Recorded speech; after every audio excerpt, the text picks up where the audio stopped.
راہ پرخار ہے کیا ہونا ہے، پاؤں افگار ہے کیا ہونا ہے، پاؤں افگار ہے کیا ہونا ہے، راہ پرخار ہے کیا ہونا ہے، پاؤں افگار ہے کیا ہونا ہے، اور میٹھے شربت دے میرے مسیحا جب بھی، میٹھے شربت دے میرے مسیحا جب بھی، ضد ہے انکار ہے کیا ہونا ہے، راہ پرخار ہے کیا ہونا ہے، پاؤں افگار ہے کیا ہونا ہے، اور ہائے بگڑی بھی تو کہاں آ کر ناؤ، ہائے بگڑی بھی تو کہاں آ کر ناؤ، ارے عین مجھدار ہے کیا ہونا ہے، راہ پرخار ہے کیا ہونا ہے، پاؤں افگار ہے کیا ہونا ہے، اور لوگوں سے چھپ کے کیے جس کے گناہ، لوگوں سے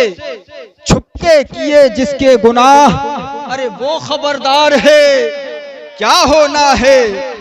راہ پرخار ہے کیا ہونا ہے، راہ پرخار ہے کیا ہونا ہے، پاؤں افگار ہے کیا ہونا ہے، اور پر کٹے تنگ قفس اور بلبل، پر کٹے تنگ قفس اور بلبل، پر کٹے تنگ قفس اور بلبل، ارے نو گرفتار ہے کیا ہونا ہے، واہ واہ کیا بات ہے، افگار ہے کیا ہونا ہے، راہ پرخار ہے کیا ہونا ہے، اور حامی اہل سنت مقطع میں لکھتے ہیں کہ کیوں رضا کڑتے ہو ہنستے ہوئے اٹھو، کیوں رضا کڑتے ہو ہنستے ہوئے اٹھو، ارے جب وہ غفار ہے، جب وہ غفار ہے، جب وہ غفار ہے، جب وہ غفار ہے کیا ہونا ہے، پاؤں افگار ہے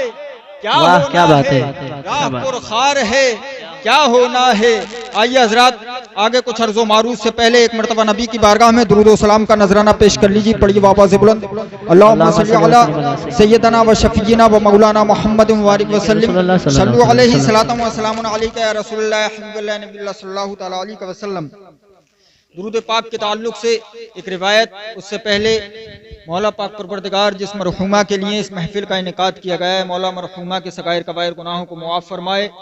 جنت الفردوس میں اعلیٰ سے اعلیٰ مقام عطا فرمائے، اعلیٰ علیین میں جگہ عنایت عطا فرمائے، مولا پاک پروردگار پسماندگان کو صبر جمیل عطا فرمائے۔ کچھ ایک مرتبہ اور درود پاک پڑھ لیجیے، اللہم صلی علی سیدنا و شفیعنا و مولانا محمد مبارک وسلم، صلو علیہ صلاۃ و سلام علیک یا رسول اللہ حبیب اللہ نبی اللہ صلی اللہ تعالی علیہ وسلم۔ ایک روایت حضرت وہب ابن منبہ سے مروی ہے، حضرت وہب ابن منبہ سے مروی ہے، وہ فرماتے ہیں کہ قوم بنی اسرائیل میں ایک شخص تھا، ایک شخص جو نہایت فاسق و فاجر،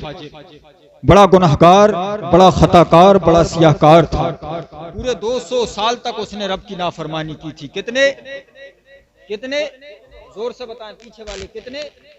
200 سال تک اس نے رب کی نافرمانی کی تھی۔ لوگوں کے ذہن میں سوال آ رہا ہوگا کہ بھائی کوئی انسان کیسے 200 سال تک رب کی نافرمانی کر سکتا ہے، کیسے 200 سال تک گناہ کر سکتا ہے، انسان کی عمر تو صرف 60 سال ہوا کرتی ہے، انسان کی عمر صرف 60 70 یا 100، حد سے حد اب تو لاسٹ اسٹیج چل رہی ہے یہ 100، تو خیر 100 والے تو اب کم رہ گئے نئی جنریشن کے لیے، بہرحال حد سے حد 100 سال، لیکن اس نے 200 سال تک کیسے رب کی نافرمانی کی تھی، کیسے 200 سال تک اس نے گناہ کیے تھے؟ تو یہ بات اب کی نہیں، قوم بنی اسرائیل کی بات ہے۔ قوم بنی اسرائیل میں جو عمریں ہوا کرتی تھی، کسی کی 600 سال، کسی کی 700 سال، کسی کی 800 سال۔ حضرت موسیٰ علیہ السلام کی بارگاہ میں ایک بڑھیا آتی ہے، ایک بوڑھی عورت آتی ہے، آ کر کے عرض کرتی ہے، اللہ کے نبی موسیٰ علیہ السلام میرے بچے کے لیے دعا کر دیں،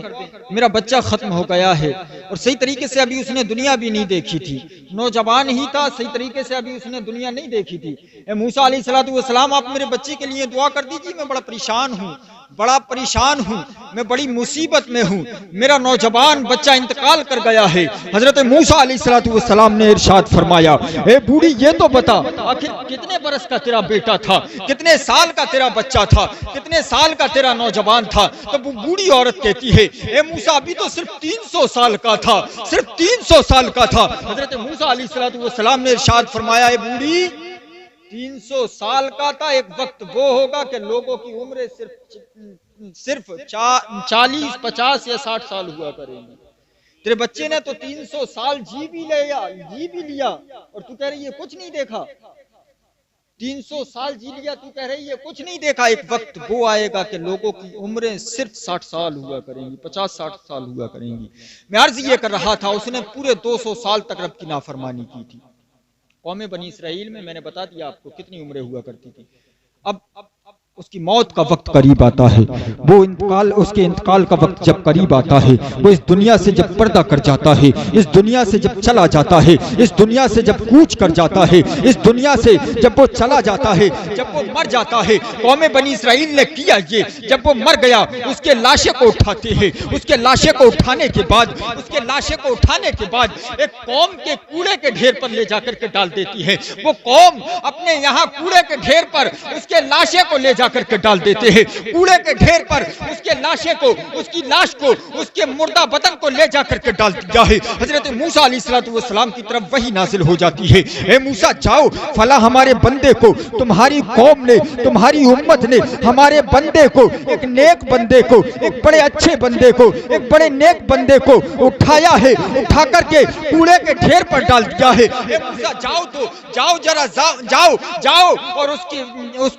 ڈیڈ باڈی کو، اس کے بدن کو جا کر کے غسل دو، اس کو کفن پہناؤ، اس پر نماز درود پاک یا جو بھی نماز جنازہ وغیرہ یا جو بھی اس کے لیے دعا کرنی ہے، دعا کرنے کے بعد اس کو پھر دفن کرو. اے موسیٰ علیہ السلام جاؤ اس بندے کو دفن کرو. غسل دینے کے بعد حضرت موسیٰ علیہ السلام آتے ہیں، آ کر کے دیکھتے ہیں واقعی میں اس ایک شخص کی لاش کوڑے کے ڈھیر پر پڑی ہوئی ہے. پہلے کے لوگ جب زیادہ گناہ کیا کرتے تھے ان کی لاشوں کو ایسے ہی ڈال دیا جاتا تھا تاکہ دوسرے لوگ اس سے عبرت حاصل کر سکیں. لیکن آج کا زمانہ دیکھیں، میرے نبی کی رحمت دیکھیں، میرے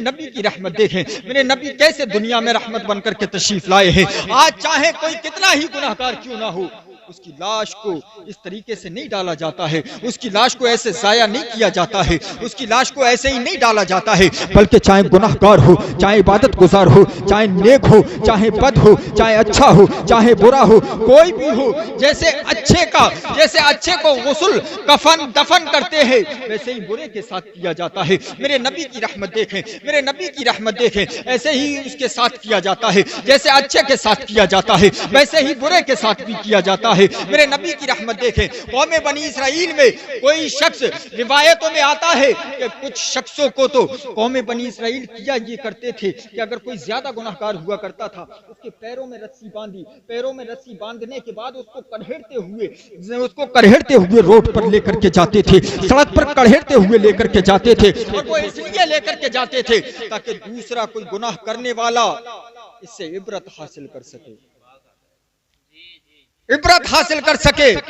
اور دوسرے جو خطائیں کرنے والے ہیں وہ خطائیں کرنے سے باز آ جائیں، خطائیں کرنے سے رک جائیں، گناہ کرنے سے بچ جائیں. تو میں عرض یہ کر رہا تھا، حضرت موسیٰ علیہ السلام اسی کوڑے کے ڈھیر پر آتے ہیں اور کیا دیکھتے ہیں، وہی نے اس بندے کی لاش کوڑے کے ڈھیر پر پڑی ہوئی ہے. حضرت موسیٰ علیہ السلام نے اس کی لاش کو اٹھوایا ہے. اٹھوانے کے بعد آپ اپنی قوم سے، آپ اپنی اس امت سے فرماتے ہیں، اے میری قوم یہ تو بتاؤ اس شخص کے ساتھ تم نے ایسا کیوں کیا ہے، آخر کیوں ایسا کیا ہے.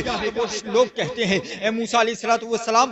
ہم آپ کو بتاتے ہیں یہ شخص بڑا گناہگار تھا، بڑا خطا کار تھا، بڑا سیاہ کار تھا، بڑا مجرم و بدکار تھا. اس نے 200 برس تک رب کی نافرمانی کی تھی اور ایسا کوئی گناہ نہیں تھا جس کو یہ نہیں کیا کرتا تھا، ایسی کوئی خطا نہیں تھی جس کو یہ نہیں کیا کرتا تھا. اے موسیٰ علیہ السلام ہم نے اس کو اس کے جرموں کی سزا دی ہے. اے موسیٰ علیہ السلام ہم نے اس کے خطاؤں کی وجہ سے، اس کے گناہوں کی وجہ سے، اس کے جرموں کی وجہ سے اس کے ساتھ یہ سلوک کیا ہے. اور یہ ہم نہیں بلکہ پوری بستی اس بات کی گواہی دیتی ہے کہ یہ شخص بڑا خطا کار تھا. اب موسیٰ علیہ السلام کو چونکہ رب کا حکم تھا، آپ نے اس شخص کو غسل دیا، کفن پہنایا، اس پر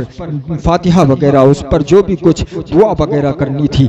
یا نماز جنازہ پڑھنی تھی وہ پڑھی، اس کے بعد اس کو عزت و اکرام کے ساتھ دفن کر دیا گیا۔ موسیٰ علیہ السلام واپس پلٹتے ہیں دفن کرنے کے بعد، بارگاہ خدا بندی میں ہاتھوں کو اٹھاتے ہیں، عرض کرتے ہیں مولا پاک پروردگار، اے مولا پاک پروردگار، یہ تو سمجھ میں آ گیا، تو نے جب مجھے حکم دیا ہے تو ضرور، جب تو نے کہا ہے کہ یہ نیک بندہ تھا تو ضرور یہ نیک بندہ ہوگا، لیکن یہ تو بتا، جب ساری قوم اس بات کی میری گواہی دے رہی ہے کہ یہ شخص بڑا خطا کار تھا، بڑا گناہ کار تھا، بڑا سیاہ کار تھا، پھر آخر ایسا کون سا یہ نیک عمل کیا کرتا تھا، کون سا یہ نیک کام کیا کرتا تھا جس کی وجہ سے تو نے جس کی وجہ سے مجھے حکم دیا ہے جا کر کے اس کو کفن پہناؤ، غسل دو، اس کی نماز جنازہ کے بعد اس کو دفن کرو۔ اے مولا پاک پروردگار، یہ تو بتا آخر کون سا یہ نیک عمل کیا کرتا تھا۔ بارگاہ خدا بندی سے آواز آتی ہے، موسیٰ ہم آپ کو بتائیں، جب یہ توریت کی تلاوت کیا کرتا تھا، توریت کی تلاوت کرتے کرتے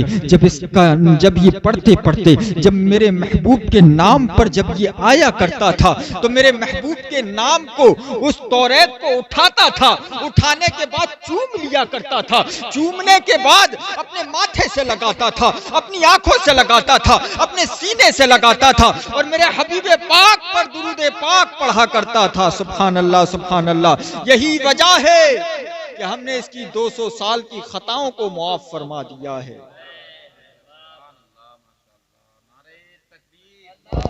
نعرہ رسالت، مسلکی اعلی حضرت مولانا شان عالم صاحب قبلہ، خواجہ کا ہندوستان، نعرہ تکبیر، نعرہ رسالت۔ یہی وجہ ہے کہ ہم نے اس کی خطاؤں کو معاف فرما دیا ہے، اس کی خطاؤں کو بخش دیا ہے، اس کے گناہوں کو ہم نے معاف فرما دیا ہے اور اس کو جنت عطا کرتی ہے۔ اے موسیٰ، جنت میں حوریں بھی عطا کرتی ہیں۔ سبحان اللہ، سبحان اللہ۔ ایک مرتبہ اور درود پاک پڑھ لیجیے، اللہم صلی علی سیدنا و شفیعنا و مولانا محمد وبارک وسلم، صلو علیہ صلاۃ و سلام علیک یا رسول اللہ حبیب اللہ نبی اللہ صلی اللہ تعالی علیہ وسلم۔ میں نے جس آیہ کریمہ کی تلاوت کا شرف حاصل کیا، رب تبارک و تعالی قرآن مجید میں ارشاد فرماتا ہے، کل نفس ذائقۃ الموت، ہر ایک جاندار چیز کو موت کا مزہ چکھنا ہے، موت کا مزہ چکھنا ہے۔ اللہ رب العزت یہ کہہ دیتا کہ ہر ایک چیز کو ختم ہو جانا ہے، جیسے ایک دوسری جگہ ارشاد فرمایا کل من علیہا فان، ہر ایک چیز کو فنا ہو جانا ہے، لیکن جاندار چیز کو موت کا مزہ چکھنا ہے۔ اس کا کیا مطلب ہے؟ اس کی بہت ساری تفسیریں، لیکن اس آیہ کریمہ پر اگر آپ غور کریں گے، چکھنا ہے، موت کا مزہ چکھنا ہے۔ یہ موت کا مزہ کیا ہوتا ہے، کبھی آپ نے سوچا ہے؟ تو میں آپ کو بتاؤں یہ موت کا مزہ کیا ہوتا ہے۔ ایک مرتبہ زور سے کہیے سبحان اللہ، سبحان اللہ۔ پیچھے والے بولیں سبحان اللہ، زور سے ایک مرتبہ، اور مجھے آواز آنی چاہیے، سبحان اللہ، سبحان اللہ، الحمدللہ۔ یہ موت کا مزہ کیا ہوتا ہے تو سنیں، یہ موت کا مزہ کیا ہوتا ہے سنیں۔ حضرت حسن رضی اللہ تعالیٰ عنہ فرماتے ہیں، پیارے نبی کے پیارے نواسے فرماتے ہیں، وہ فرماتے ہیں، یہ روایت امام علامہ ابو اللیث سمرقندی علیہ رحمت و رضوان نے نقل کی ہے۔ اس روایت کو علامہ ابو اللیث سمرقندی علیہ رحمت و رضوان اپنی مشہور زمانہ کتاب، مشہور و معروف کتاب، اپنی معرکۃ الآراء کتاب، اپنی کتاب تنبیہ الغافلین میں نقل کرتے ہیں۔ آپ فرماتے ہیں، حضرت حسن رضی اللہ تعالیٰ عنہ سے مروی ہے، وہ فرماتے ہیں کہ نبی کریم صلی اللہ تعالی علیہ وسلم نے ارشاد فرمایا، جب انسان کو موت کا وقت آتا ہے، جب انسان کی موت آتی ہے، جب انسان کی روح کو کھینچا جاتا ہے، جب انسان کی روح کو نکالا جاتا ہے، تو قسم خدا کی، انسان کی جب روح کو نکالا جاتا ہے، اس وقت جو اس کو تکلیف ہوتی ہے، قسم خدا کی، تلوار کی 300 ضربیں انسان پر وہ اثر نہیں کرتی ہے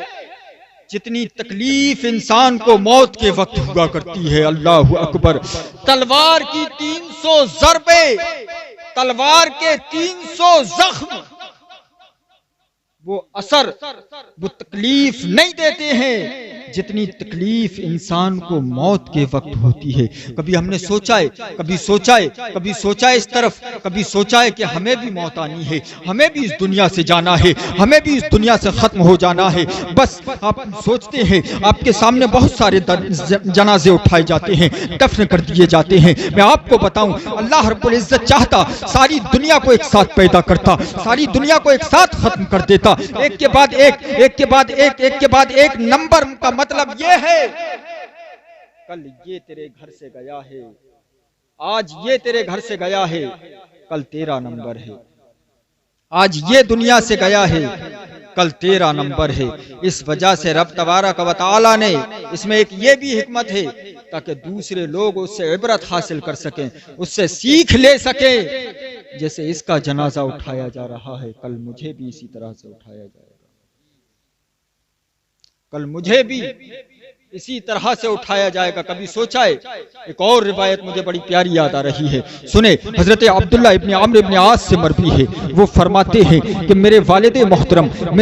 محترم لوگوں پر تعجب کیا کرتے تھے، کہا کرتے تھے انسان کی جو جان ہے وہ پیروں کی طرف سے نکلتی ہے، پیروں کی طرف سے انسان کی جان نکلتی ہوئی آتی ہے، پیروں کی طرف سے انسان کی روح نکلتی ہوئی آتی ہے، اس طریقے سے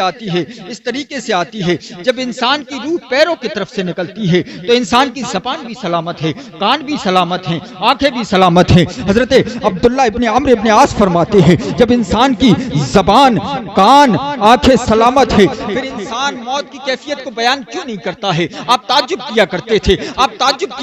کہ انسان موت کی کیفیت کو کیوں بیان نہیں کرتا ہے، کیوں نہیں بتاتا ہے کہ انسان کے موت کے وقت کیا حالات ہوتے ہیں۔ چنانچہ آپ فرماتے ہیں میرے والد محترم کا جب موت کا وقت قریب آتا ہے، میرے والد محترم کی جب موت کا وقت قریب آتا ہے، میرے والد محترم کا جب جاکنی کا عالم آتا ہے، تو آپ کا جب موت کا وقت قریب آیا، میں آپ کے سرہانے بیٹھا ہوا تھا، میں کہتا ہوں اے والد محترم، آپ تو دوسروں پر تعجب کیا کرتے تھے کہ انسان کی روح پیروں کی طرف سے نکلتی ہے، جب پیروں کی طرف سے نکلتی ہے اس کی زبان بھی سلامت ہوتی ہے، اس کی آنکھیں بھی سلامت ہوتی ہیں، اس کے کان بھی سلامت ہوتے ہیں، پھر انسان موت کی کیفیت کو کیوں بیان نہیں کرتا ہے؟ آج آپ کا نمبر ہے، آپ ہی کچھ کیفیت بیان کر دیجئے، اے والد محترم آپ ہی کچھ بتا دیجئے کہ انسان کی موت کے وقت کیا حالت ہوتی ہے۔ تو کہتے ہیں بیٹا تو موت کی کیفیت بیان کرتا ہے، ہاں میں دوسروں پر تعجب تو کیا کرتا تھا، ہاں میں دوسروں کو طعنہ زنی تو کیا کرتا تھا، ہاں میں دوسروں پر اس بات کو کہہ تو دیا کرتا تھا کہ انسان کی موت پیروں کی طرف سے آتی ہے، روح پیروں کی طرف سے کھچتی ہے، تو انسان موت کی کیفیت کو کیوں بیان نہیں کرتا ہے؟ لیکن آج جب مجھ پر بیتی ہے تو بیٹا تو جانتا ہے میرا عالم کیا ہے، میری حالت کیا ہے، سمجھ آ رہی ہے میری حالت کیا ہے؟ بیٹا مجھے ایسا لگ رہا ہے جیسے سوئی کے ناکے سے میری روح کو نکالا جا رہا ہو، سوئی کے ناکے سے میری روح کو نکالا جا رہا ہو، اور کوئی کانٹے دار گیند میرے پیٹ میں اس طریقے سے گھوم رہی ہو،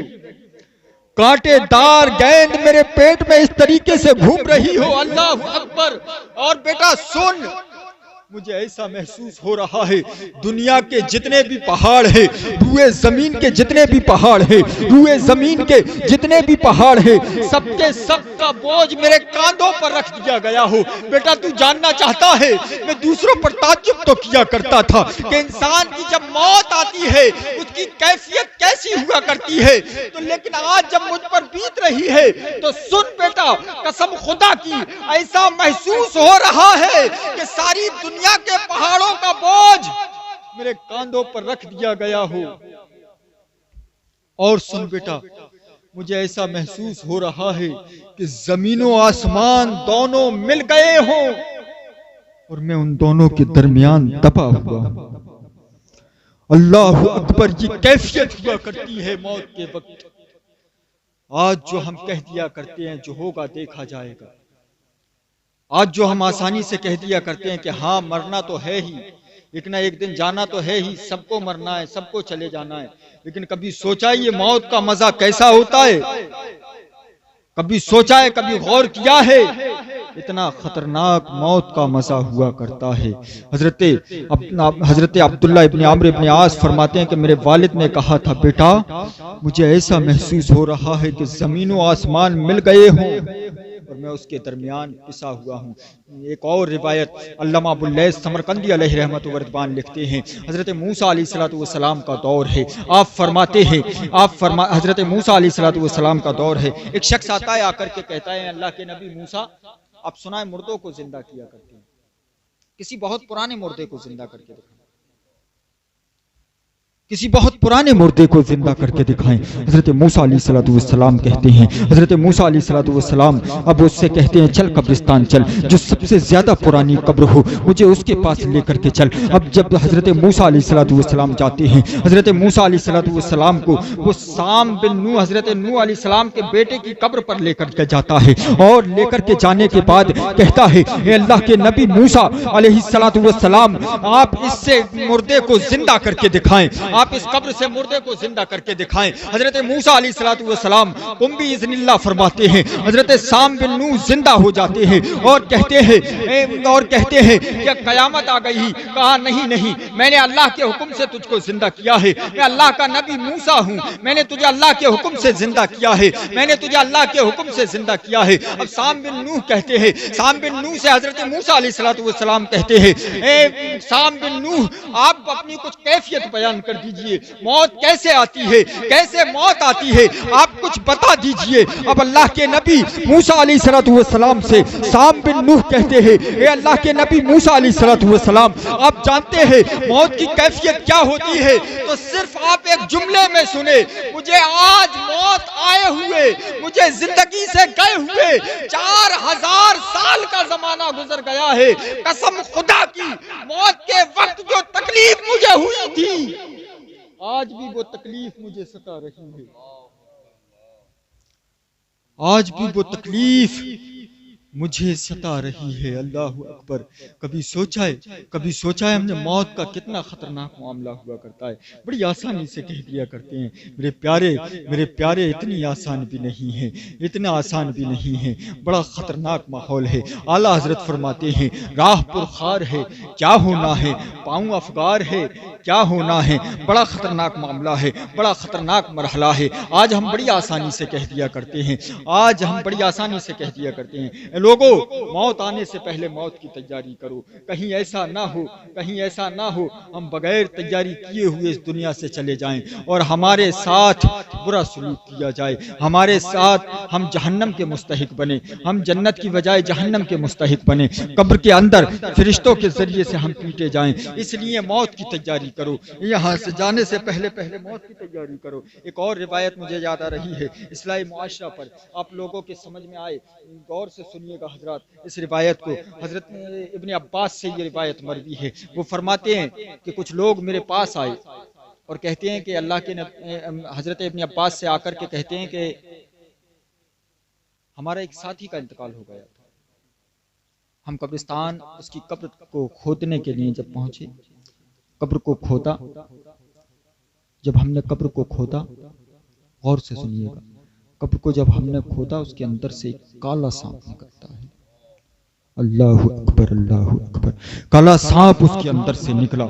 ابن عباس ہم نے دوسری قبر کو کھودا، اس کے اندر بھی ایک کالا سانپ نکلتا ہے۔ تیسری قبر کو جب ہم کھودتے ہیں اس کے اندر بھی کالا سانپ نکلتا ہے۔ اب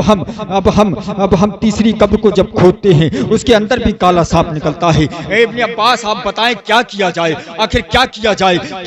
اب اس کے ساتھ کیا کیا جائے؟ حضرت ابن عباس فرماتے ہیں اے لوگو سنو، اگر ایسا معاملہ ہے تو ضرور اس نے کچھ نہ کچھ خطا کی ہوگی، ایسا کرو اسے اسی تینوں میں سے کسی قبر کے اندر دفن کر دو، اسی تینوں میں سے کسی ایک قبر کے اندر دفن کر دو، اس لیے کہ قسم خدا کی اس نے ضرور کوئی غلط کام کیا ہے، اس نے ضرور کوئی خطا کی ہے، اس نے ضرور کوئی جرم کیا ہے، اس نے ضرور کوئی گناہ کیا ہے جس کی اس کو یہ سزا مل رہی ہے۔ اگر آپ 300 قبریں بھی کھودیں گے تو اس کے اندر ایسا ہی معاملہ پیش آئے گا۔ اے لوگوں سنو، اس کو اسی قبر میں لے جا کر کے کسی ایک قبر میں لے جا کر کے دفن کر دو۔ اب حضرت ابن عباس فرماتے ہیں اتنا فرمایا، اس کو دفن کرنے کے بعد جب لوگ واپس آتے ہیں حضرت ابن عباس سے کہتے ہیں اے ابن عباس ہم نے اس کو دفن کر دیا ہے، ابن عباس بتائیں کیا کیا جائے، ابن عباس بتائیں کیا کیا جائے، آخر معاملہ کیا ہے؟ ابن عباس کہتے ہیں چلیے اس کے گھر چلتے ہیں، پوچھتے ہیں آخر کیا گناہ کیا کرتا تھا، سنیں گناہ کیا تھا اس کا، سنیں غور سے سنیں، کان لگا کر کے سنیں اس کا گناہ کیا گیا تھا۔ حضرت ابن عباس کہتے ہیں چلیں اس کے گھر چلتے ہیں، اس کے بیوی بچوں سے پوچھتے ہیں، اس کی بیوی سے آپ جا کر کے پوچھتے ہیں، اس کی بیوی سے آپ جا کر کے پوچھتے ہیں کہ اے محترمہ، اے اللہ کی بندی، آپ یہ تو بتائیں آخر یہ جو آپ کا شوہر تھا وہ کون سی خطا کیا کرتا تھا، کون سا گناہ کیا کرتا تھا؟ ایسے ایسا معاملہ پیش آیا جو قبر بھی کھودی جا رہی تھی، قبر کے اندر سانپ نکل رہے تھے، قبر کے اندر سانپ آ رہے تھے، کیا معاملہ ہے، کون سا گناہ کیا کرتا ہے؟ تو وہ کہتی ہے ابن عباس، میرا شوہر جو تھا،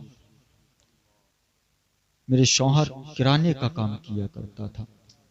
اناج کا کام کیا کرتا تھا، اناج بیچا کرتا تھا، میرا شوہر اناج میں کنکریاں ملا دیا کرتا تھا، میرا شوہر اناج میں کنکریاں ملا دیا کرتا تھا،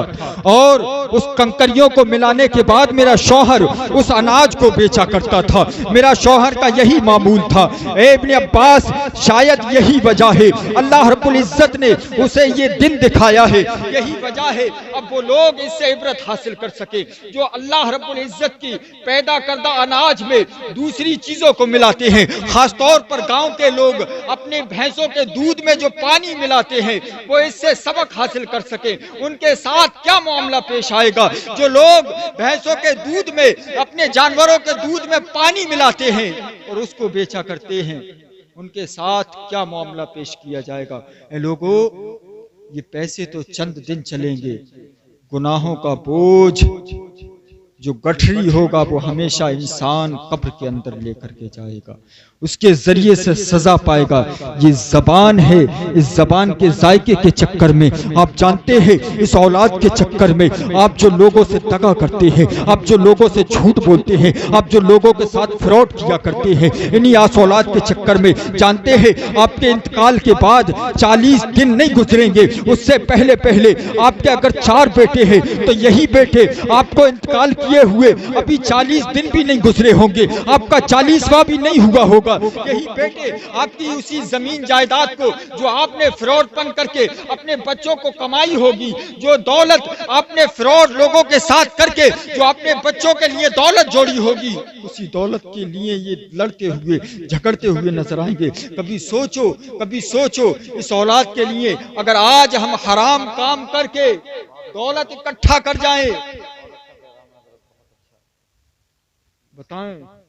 سوچ کر کے دیکھیں، دل پہ ہاتھ رکھ کر کے، ایسا ہے یا نہیں ہے؟ 40 دن صحیح کر کے نہیں گزرتے ہیں، اگر 2 ہیں، ایک ہے تو جیسا ہوتا ہے وہ ہو جاتا ہے، کوئی وہ نہیں ہے، اگر 2 ہیں گھر میں صحیح طریقے سے 40واں نہیں ہو پاتا ہے، لڑائی جھگڑے شروع ہو جاتے ہیں کہ وہ میرا، وہ تیرا، وہ میرا، وہ تیرا۔ اب یہ بیچارہ چلا گیا، گناہوں کا بوجھ، گناہوں کی گٹھری لے کر کے چلا گیا۔ کبھی سوچا ہے اس وقت آنکھ کھلتی ہے قبر میں جا کر کے، قبر میں جا کر کے انسان کی آنکھ کھلتی ہے، اس وقت اس کو شعور آتا ہے، اس وقت اس کو خیال آتا ہے۔ نعرہ تکبیر،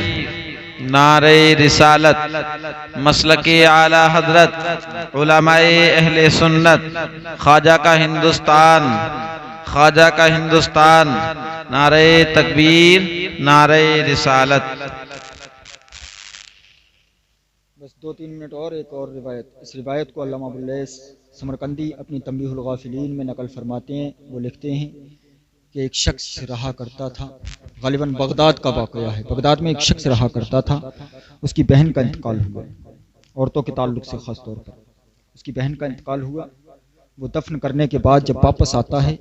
واپس آنے کے بعد اس کو یاد آیا کہ میری اوپر کی جیب میں پیسوں کی، سکوں کی تھیلی رکھی ہوئی تھی جو بہن کو دفن کرتے ہوئے وہ قبر میں گر گئی۔ اب قبر میں وہ تھیلی گری، اس نے مفتیان کرام سے فتویٰ لیا، مفتیان کرام سے فتویٰ پوچھا، ایسے اتنا مال ہے کیا قبر کو میں دوبارہ کھود کر کے اس پیسے کو نکال سکتا ہوں، اس دولت کو نکال سکتا ہوں، ان سکوں کو نکال سکتا ہوں؟ اس وقت کے مفتیان کرام نے فتویٰ دے دیا کہ ہاں نکال سکتے ہو، جب اتنی دولت ہے، اتنا مال ہے تو نکال سکتے ہو۔ وہ شخص حضرت علامہ ابواللیث سمرقندی علیہ رحمت و رضوان فرماتے ہیں، وہ شخص قبرستان جاتا ہے، کدال لے کر کے، پھاوڑا لے کر کے جب وہ شخص شخص جاتا ہے، قبر کو اس نے کھودنا شروع کیا. جب قبر کو کھودتا ہے، قبر کو کھودتا ہے، اشرفیوں کی تھیلی، وہ سکوں کی تھیلی تو نکال لیتا ہے. اب وہ تھوڑا سا اور قبر کو کھود کر کے دیکھتا ہے، لاؤ دیکھوں تو صحیح کیا حال ہے میری بہن کا، کیا ہو رہا ہے میری بہن کے ساتھ، کیا معاملہ ہے. اب اس نے جیسے ہی قبر کو کھودا، قبر سے تختے کو ہٹایا، قسم خدا کی قبر کے اندر سے آگ کے وہ شعلے نکلتے ہیں، آگ کی وہ لپٹیں نکلتی ہیں، آگ کے وہ شعلے نکلتے ہیں. یہ شخص پیچھے کو بے ہوش ہو کر کے گر جاتا ہے. پیچھے کو بے ہوش ہو کر کے جب یہ گرتا ہے، جب یہ بے ہوش ہو کر کے گرتا ہے، واپس آتا ہے، آ کر کے کہتا ہے والدہ محترمہ آپ کو تو پتہ ہوگا میری بہن کون سا گناہ کیا کرتی تھی، میری بہن کون سا گناہ کیا کرتی تھی، آخر کون سی خطا کیا کرتی تھی، کیا وجہ ہے آج میں نے ایسا معاملہ دیکھا ہے. میری بہن کی جب میں نے قبر کو کھود کر کے دیکھا، اس کے اندر سے آگ کے شعلے نکل رہے تھے، آگ کے شعلے دہک رہے تھے. میں واپس آپ سے یہ پوچھنے کے لیے آیا ہوں، اے میری والدہ محترمہ بتائیں تو صحیح میری بہن کون سی خطا کیا کرتی تھی. اب وہ کہتی ہے، عورتیں غور سے سنیں، خاص طور پہ سنیں، وہ کہتی ہے، وہ اس کی ماں کہتی ہے، اے بیٹا سنو، تمہاری جو بہن تھی وہ نماز کو لیٹ کر کے پڑھا کرتی تھی. اللہ اکبر، نماز کو لیٹ کر کے پڑھا کرتی تھی، وضو کو صحیح ڈھنگ سے نہیں کیا کرتی تھی، نماز کو لیٹ کر کے پڑھا کرتی تھی. اور وہ اس سے عبرت حاصل کریں جو بالکل ہی نہیں پڑھتی ہیں، وہ اس سے عبرت حاصل کر سکیں. یہ تو صرف لیٹ کر کے پڑھتی تھی، جس کی قبر کا یہ عالم کہ قبر سے آگ کے شعلے نکل رہے تھے. وہ شخص دیکھ کر کے بے ہوش ہو جاتا ہے، تو جو بالکل ہی نہیں پڑھتی ہیں ان کا کیا عالم ہوگا. وہ اس سے عبرت حاصل کر سکیں، اس سے سبق لیں اور سوچیں. وہ تو لیٹ کر کے پڑھتی تھی، اس کے ساتھ یہ معاملہ پیش آیا. جو بالکل ہی نہیں پڑھتی ہے ان کے ساتھ کیا معاملہ پیش آئے گا. سنیں آگے وہ کہتی ہے، وہ عورت کہتی ہے، اے بیٹا سن، تیری بہن لیٹ کر کے نماز پڑھا کرتی تھی، صحیح ڈھنگ سے وضو بھی نہیں کیا کرتی تھی، اور جو سب سے بڑا گناہ تھا اس کا وہ یہ تھا کہ وہ دوسری عورتوں کی دوسروں کے گھروں میں کان لگا کر کے باتیں سنا کرتی تھی، اور ان باتوں کو دوسروں سے جا کر کے کہا کرتی. اس کا مطلب سمجھے، ادھر ادھر جا کر کے چگلی کیا کرتی تھی، ادھر کی ادھر لگایا کرتی تھی، ادھر کی ادھر لگایا کرتی تھی، ادھر کی ادھر لگایا کرتی تھی. وہ عورتیں خاص طور پر غور کریں، جو عورتیں ادھر کی ادھر لگاتی ہیں، ادھر کی ادھر باتیں کیا کرتی ہیں، اس سے سبق حاصل کر سکیں. حالانکہ اس سے کچھ ملتا نہیں ہے، اس سے کچھ ملنے والا نہیں ہے، اس سے کچھ نہیں ملنے والا ہے، لیکن صرف یہ خصلت ہوا کرتی ہے. اس خصلت کو، بری خصلت کو نکالے، اپنی آخرت کو سدھارے، اپنی عاقبت کو سدھارے اور موت کی تیاری کرے. ہر ایک انسان کو اس دنیا سے جانا ہے، اور اس دنیا سے جب جانا ہے تو ایسی تیاری کر کے جانا چاہیے کہ قبر میں انسان کو سکون ملے، چین ملے، قرار ملے، نہ کہ اس کو پریشان کیا جائے، نہ کہ اس کو قبر میں ستایا جائے، نہ کہ اس کو قبر میں ایسا کام کر کے اگر جاؤ گے، گناہوں کا کام اگر کر کے جاؤ گے تو ظاہر سی بات ہے موت میں بھی تکلیف ہوگی، قبر میں بھی اس پر مار پڑے گی، اور جہنم کا وہ حقدار ہوگا. میں یہیں پر اپنی گفتگو کو ختم کر رہا ہوں. آخری التجا، آخری آرزو، آخری ریکویسٹ یہ ہے، اے لوگوں موت کی تیاری کرو، موت کا مزہ بڑا خطرناک ہے. اللہ رب العزت ارشاد فرماتا ہے کل نفس ذائقۃ الموت، ہر ایک جاندار چیز کو موت کا مزہ چکھنا. یہ موت کا مزہ بڑا خطرناک ہوا کرتا ہے. آج جو ہم آسانی سے لے لیا کرتے ہیں، آج جو ہم ہلکے میں لے لیا کرتے ہیں اور کہہ دیا کرتے ہیں جو ہوگا دیکھا جائے گا، میرے پیارے جو ہوگا دیکھا جائے گا، یہ بڑا خطرناک مرحلہ ہے، بڑا خطرناک معاملہ ہے. اعلیٰ حضرت فرماتے ہیں راہ پرخار ہے کیا ہونا ہے، پاؤں افگار ہے کیا ہونا ہے. آئیے حضرات ایک مرتبہ زور سے کلمہ طیبہ کا ورد کر لیجئے، پڑھیے آواز بلند، لا الہ الا اللہ محمد الرسول اللہ صلی اللہ تعالی علیہ وسلم. استغفر اللہ ربی من کل ذنب واتوب الیہ، استغفر اللہ ربی من کل ذنب ونتوب الیہ. السلام علیکم.